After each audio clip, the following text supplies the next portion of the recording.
Bonjour tout le monde. Allez, on se retrouve pour la dernière série Halloween, évidemment, hein. De toute façon, on est quand même le 31 octobre, alors si je vous poste pas la vidéo aujourd'hui, après c'est foutu.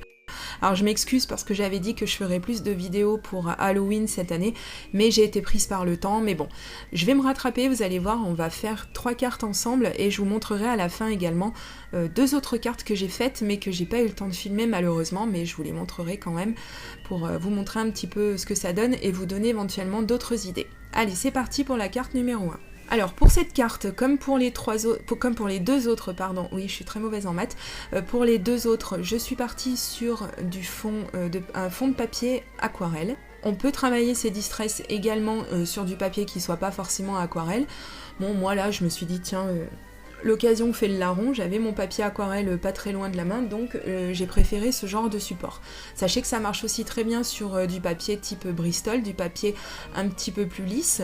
La couleur ne réagira pas exactement pareil, n'aurait pas exactement le même rendu, mais c'est sympa également. Et c'est souvent ce que je fais d'ailleurs, de toute façon, j'utilise pas forcément que du papier aquarelle. Et donc c'est vrai que c'est une technique que j'aime beaucoup faire aussi, pouvoir utiliser la distress autrement que sur du papier aquarelle. Donc j'étais partie au tout début avec 3 couleurs, donc des jaunes, des orangés, et j'ai voulu donner une petite teinte de rouge parce que vraiment ça fait vraiment le soleil couchant, ça fait vraiment cet esprit Halloween qui, je trouvais que ça allait vraiment bien.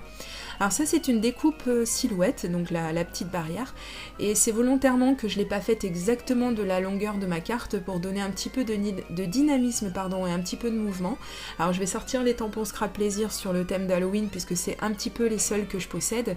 Halloween étant une fête un petit peu lugubre, un petit peu sombre, c'est vrai que les tampons, le reste de l'année, on a un petit peu de mal à s'en servir, donc c'est volontairement que j'ai pas souhaité investir et avoir forcément 15 planches de tampons pour Halloween. Ça peut venir, hein, je peux très bien changer d'avis, mais je mise surtout sur mes découpes silhouettes. On en trouve beaucoup sur le Silhouette Store, après on en trouve un petit peu pour tous les goûts, et moi je sais que c'est vraiment quelque chose sur laquelle je compte. Alors j'ai rétréci un petit peu ma carte parce qu'au final j'avais des petits trous et ça me plaisait pas trop. Et puis je trouvais le côté un petit peu trop régulier qui me dérangeait, donc j'ai préféré couper un tout petit peu. Ensuite donc la petite sorcière, c'est également une découpe silhouette que vous pouvez, je pense, encore trouver sur le Silhouette Store, hein, je pense qu'il n'y a pas de souci. Et je l'ai montée sur mousse relief, comme ça elle est pas trop plate. Et c'est pas plus mal comme ça attire un petit peu l'œil. Ensuite, donc, je vais prendre un sentiment de la planche que j'ai dessinée l'année dernière pour Scrap Plaisir, et je vais utiliser donc ma Versafine de la couleur Habanero, donc qui est un orange également, et je crois que c'est même la seule fois où je m'en sers en fait de cette encre. J'ai un petit peu de mal avec le orange, sauf quand arrive la période automnale, la période d'Halloween, où là c'est un petit peu plus simple pour se servir de ces couleurs, je trouve. Alors je la trouvais un petit peu lumineuse quand même, cette carte, ce qui en règle générale n'est pas un souci, mais là pour Halloween, moi je voulais vraiment rester dans ce côté un petit peu sombre. Alors j'ai sorti ma black suit et c'est parti, donc j'ai noirci un petit peu mes bords, et voilà, donc je trouve que ça donne tout de suite un peu plus de cachet. Pour la deuxième carte, je commence à découper mon papier aquarelle aux dimensions d'une carte de Project Life parce que j'étais partie pour faire non pas une carte mais une carte de Project Life. Parce que je voulais en fait, une fois que j'aurais rattrapé le retard que j'ai encore pris dans mon Project Life, je me suis dit arrivé au moment d'Halloween, comme ça j'aurai au moins une carte de Project Life que j'ai faite moi-même à mettre dans mon Project Life. Et au final, je vais changer d'avis, je vais m'en servir pour faire une carte, mais ça c'est dans la suite de la vidéo. Donc je place mes 2 couleurs de distress comme je l'ai déjà fait auparavant et comme je l'ai fait dans d'autres vidéos. Je pars de la plus claire et je rajoute du foncé sur les bords pour toujours garder un puits de lumière, si vous voulez, au milieu de mes créations. Ça, c'est un effet que j'aime beaucoup faire. C'est très très beau, enfin, personnellement, ça me plaît beaucoup. C'est pas forcé de vous plaire, mais moi, ça me plaît beaucoup, c'est quelque chose que j'aime bien faire. Et ensuite, pareil, j'ai noirci encore un petit peu le tout. Et comme cette distress et la black suit est quand même assez puissante, j'ai repris la teinte de violet la plus foncée pour mixer encore un petit peu tout ça et récupérer un petit peu de violet, même sur les contours, hein, parce que je voulais pas que ce soit quand même trop noir non plus, sinon carrément je pars à faire une carte noire, hein, ça va plus vite. Ensuite, j'ai pris toujours donc des tampons Scrap Plaisir, j'ai pris le château, la maison hantée, enfin je sais pas exactement ce que c'est. Donc j'ai mis de la Versafine dessus. Et mon tamponnage n'a pas été vraiment bien réussi puisque c'est du papier aquarelle et qu'il y a de la distress, etc. Et que j'avais pas mis mon morceau de mousse habituel dessous, donc je pense que ça a joué un petit peu, comme ces tampons sont des tampons clear et qui sont pas montés sur mousse. Mais au final, j'aime bien le résultat que ça donne. Je trouve que ça fait comme s'il y avait un petit peu de brouillard ou que ça donnait un petit peu une atmosphère un petit peu magique, tout ça. Donc je me suis dit, allez, je la garde, la carte, je la jette pas. Je vais la terminer, donc j'ai bien noirci le côté gauche de l'image. Et comme ça, voilà, toujours dans la dualité, dans le contrebalancement, je ne sais pas si ça existe, mais enfin vous voyez ce que je veux dire, entre le clair et le foncé. Ensuite j'ai pris une feuille noire que j'ai pliée en deux pour pouvoir avoir ma base de carte. Puis j'ai pris une petite chauve-souris que je vais tamponner à la Versamark puisque je compte embosser tout ça.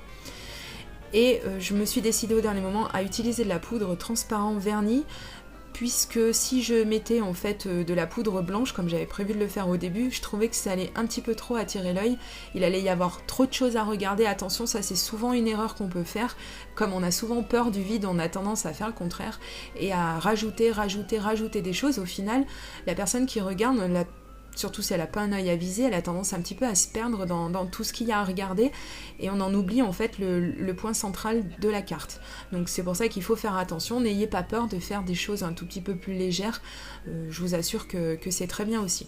Donc là avec le côté transparent verni, ça va attirer l'œil quand même un petit peu, mais pas trop non plus puisque c'est pas sur le fond que je voulais attirer l'œil, mais vraiment sur la petite carte que j'ai faite avec le château.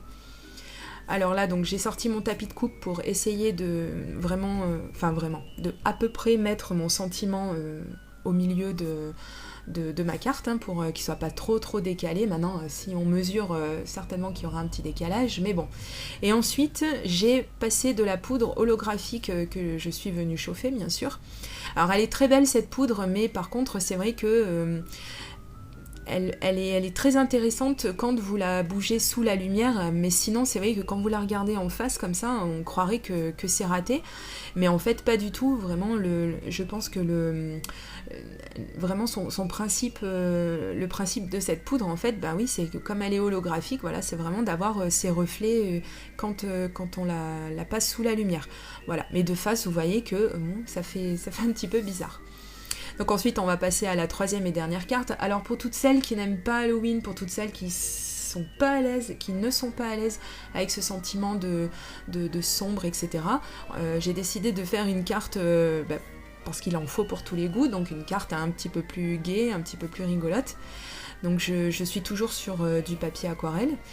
Et donc j'ai pris mon thé pour pouvoir faire en fait un espèce de repère, parce que j'avais une idée précise de ce que je voulais faire et j'avais besoin d'avoir quelque chose, d'avoir une espèce de trait, si vous voulez, pour que je puisse mettre mon sentiment assez droit, on va dire assez droit. Donc là j'ai quand même mon tapis de coupe, j'ai quand même ma règle, donc là je ne peux que mettre mon sentiment droit, hein. Alors là vraiment je pense que je n'ai pas d'excuses. Et ce qui est bien avec ce système là en fait, de coller d'abord sur quelque chose en plastique, donc tout simplement une règle, et bien c'est de pouvoir réajuster un petit peu et pouvoir avoir un espacement tel qu'on le veut sur sa carte, entre ses lettres, pardon, excusez-moi. Et donc ça c'est vrai que c'est une technique qui est plutôt pratique à mettre en place, très facile à faire et qui nécessite pas de matériel. Si vous voulez pas prendre de règles, vous pouvez très bien prendre également, on va dire une feuille de plastique ou quelque chose de transparent, un emballage ou autre, pour pouvoir positionner votre alphabet comme il faut, et quand ça vous convient à peu près, vous n'avez plus qu'à le mettre sur votre page. Donc encore une fois, c'est encore une découpe qui vient du Silhouette Store, donc qui a été découpée avec ma Cameo. Alors désolée pour toutes celles qui n'ont pas la Cameo ou qui n'ont pas ce genre de découpe, ou bon bref, moi j'avais ça sous la main, donc je me suis dit bah tiens, pour donner le petit côté gai, je voyais pas mieux en fait, hein. On est toujours dans l'esprit d'Halloween puisque c'est une petite chauve-souris, puisque l'arbre il a quand même pas beaucoup de feuilles, hein, donc il fait un peu triste comme ça, mais vous allez voir, on va quand même pouvoir faire quelque chose d'un petit peu gai, d'un petit peu sympa comme ça. Alors j'ai sorti mes Googly Eyes et c'est parti. Donc je vais mettre 2 heures à me décider. Alors est-ce que je lui mets les deux mêmes yeux pour rester un petit peu un petit peu soft, on va dire. Ou est-ce que je lui en mets un plus gros que l'autre, etc. Et je me suis dit non, là ça va attirer un petit peu trop l'œil. Alors déjà que vous allez voir, je vais dissimuler un tout petit peu le sentiment. Donc je me dis si en plus l'œil est attiré trop vers les googly eyes, ça va pas aller. Donc je suis restée sur quelque chose de très sobre et je lui ai mis les deux mêmes yeux. Voilà. Que je vais venir faire adhérer avec du Glossy Accent, comme c'est une colle qui colle très bien, même si c'est pas forcément fait pour ça dès le départ, mais enfin, on peut compter dessus, c'est vraiment quelque chose qui colle très bien. Et comme les Googly Eyes c'est en plastique, eh bien, il vaut mieux assurer le coup et utiliser du Glossy Accent. Ensuite, donc j'avais cette chute de découpe, encore une fois, donc découpée dans du papier noir, donc faut pas avoir ça trop comme quelque chose de très sombre, hein. On peut dire que c'est seulement parce que, effectivement, il y a le coucher de soleil derrière et qu'on voit les ombres de l'herbe en ombre chinoise, tout simplement, hein. Enfin, on voit l'herbe en ombre chinoise, je vais y arriver. Et donc voilà, ma troisième carte est maintenant terminée, donc on va faire un petit rappel des 3 cartes qu'on a faites ensemble, et puis juste après, donc je vais vous montrer 2 cartes que j'ai faites, mais malheureusement je n'ai pas eu le temps de les filmer. Alors je m'excuse, hein, comme beaucoup, je suis très prise en ce moment, et c'est vrai que j'avais dit que je ferais plus de vidéos Halloween, alors bon c'est dommage, on est déjà le 31 octobre, donc je pense pas faire de vidéos Halloween après le 31 octobre, faut pas exagérer. Bon, après on voit beaucoup les américaines qui sont déjà en train de terminer leur carte de Noël. Moi ça me met le bourdon parce que je trouve que le temps passe déjà assez vite comme ça, on n'a pas besoin d'anticiper les choses, mais enfin bon, hein, c'est comme ça, c'est la mode, donc bon, alors j'espère quand même que toutes ces cartes vous ont plu, c'est surtout j'espère que ça vous donnera des idées, que ce soit pour Halloween ou juste pour l'utilisation des Distress. Et quant à moi, eh bien, je vous dis à très très bientôt pour une prochaine vidéo. Gros bisous, bye bye.